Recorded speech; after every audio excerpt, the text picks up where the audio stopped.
New at 10 tonight, a story about a chance encounter with one of the most famous athletes in the Bay Area. Yeah, it all starts with a man who ran out of gas. So he's getting ready to walk to a gas station with a gas can in his hand. And that's when a big black Denali pulled up and the driver rolled down the window. KTVU's Amber Lee in Dublin tonight to tell us what happened next. Amber? Frank, it all started here on Tassajara Road. It was a random act of kindness from a good Samaritan many of us know. Dublin, a low-key suburb and home to Ron Reeser, who drove to get some gas and became stranded. This light right here at Orchard in Tassajara had turned green and my car just instantly stopped. A man in a black SUV pulls up next to him. He stuck his head out the window and he said, "Hey, is everything okay?" And at that point, I was going to get my gas can, and he said, I said, "Well, I ran out of gas." And he said, "Why don't you hop in the car? I'm going to go get some gas." It was only a half mile to the gas station. The two talked about their careers. I'm a music producer and I'm a DJ, and I've been doing it for a while. And I asked him where he was from. It sounded like he had an accent. And he said, "Oh, I'm from Texas." And I, "Oh, okay, cool." And he said, "But I've lived in Fresno and played at Fresno State before I had moved over here." And I said, "That's really cool, man. What do you do?" And he said, "I'm a football player." And I said, "That's great." That's when the men pulled up to the gas station. On the ride back to Reeser's car, they continued to talk. "You know, what position do you play?" You said you were a football player. And he said, "I'm a quarterback."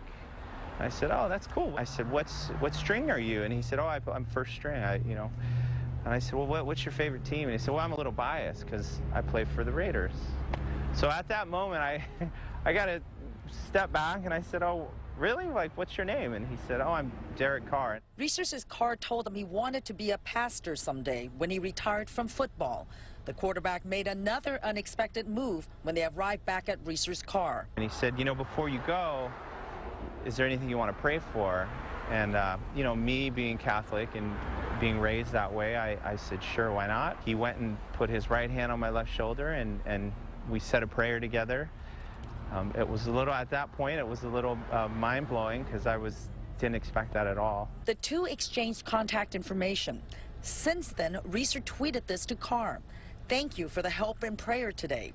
You've restored my faith in humanity and appreciate you taking the time. God bless. Pay it forward." Carr replied, "God bless you too.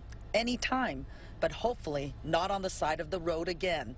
Ha ha." It kind of reinstilled faith in me, you know, that people can still be good Samaritans and they can still do nice things for people without any expectations, regardless of your stature or who you are or what you do for a living. Reeser says he grew up a 49er fan, but says Carr impressed him. You might see me on the sidelines at a Raider game. Were you a Raider fan before this? I can't say I was, but it's probably going to change this season.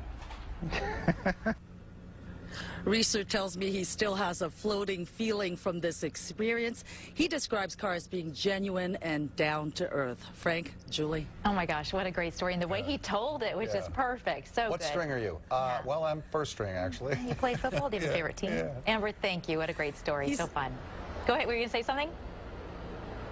Yes, I was going to say he said he couldn't recognize him. He had basketball shorts on. He was just so casual and just like everybody else. Oh, that's just a great story to hear. Thank you.